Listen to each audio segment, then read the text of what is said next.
দাদা একটু দিক দাঁড়িয়ে আছে। মণিপুর 2023 সাল থেকে বিগত 2 বছর ধরে দাও করে আগুন চলছে। আমাদের রাহুল গান্ধীজি দুবার এখানে গেলেন, গিয়ে এখানে উভয় সম্প্রদায়ের সাথে কথা বললেন, শান্তি সম্প্রীতি রক্ষার জন্য আবেদন জানিয়েছেন।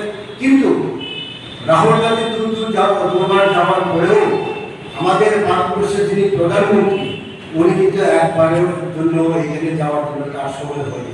তার সময় হয়েছে বিভিন্ন প্রদেশে ইলেকশনের প্রচারে যাওয়ার জন্য, বিদেশে ভ্রমণ করার জন্য তার সময় হয়েছে।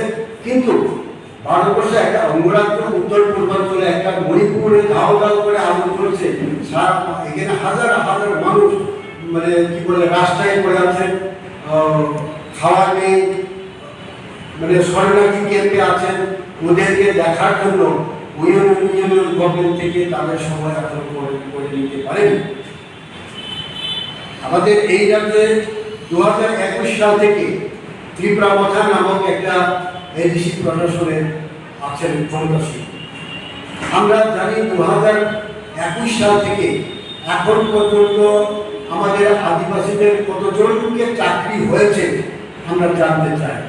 এবং শিক্ষা, স্বাস্থ্য, রাস্তাঘাটের পানীয় জলের অবস্থা খুবই খারাপ, বিশেষ করে আমাদের আদিবাসী এলাকায়। দুদিন পর পরে আমরা দেখি রাস্তাগুলো আন্দোলন করা, আর দুদিন পরে আমরা দেখি ইলেকট্রিসিটির জন্য আন্দোলন করছে মানুষ, স্কুলের জন্য আন্দোলন করছে, রাস্তাগুলো করছে। এইভাবে চলছে। একদিকে রাজ্য সরকার, অন্যদিকে এসডিজি প্রশাসন। উভয় সরকারের কাছে আমরা জানতে চাই কতজনকে চাকরি দেওয়া হয়েছে। এবং কিছুদিন আগে যেটা সাবজোনালের চাকরি দেওয়ার জন্য তারা যেটা ব্যবস্থা করেছে, প্রশ্ন লিগ আউট হওয়ার পর থেকে এখানে কোনো চাকরির ব্যবস্থা হয়নি।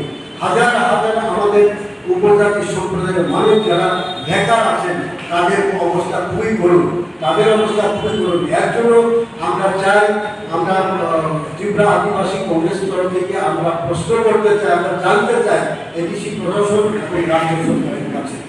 এখানে 2000 সাল থেকে এডিসি কে ক্ষমতায়ন করার জন্য 125th অ্যামেন্ডমেন্ট বিল পার্লামেন্টে পড়ে আছে। এখন পর্যন্ত 125th অ্যামেন্ডমেন্ট বিল ইমপ্লিমেন্ট করা হয় নাই, যেখানে উত্তর পূর্বাঞ্চলের সমস্ত এডিসি প্রশাসনকে নিয়ে মহারাষ্ট্র কিশোর দেববর্মা বারবার অমিত শাহর সাথে কথা বলেছেন। কিন্তু আজকে 2026 সালে আমাদের এডিসি নির্বাচন, সেই এডিসি নির্বাচনে কি আমরা আরো সিট আসন সংখ্যা আমরা নির্বাচনে বাড়বো না কমবো, সেটা আমাদের কাছে সংশয় রয়েছে। আমরা জানতে চাই যে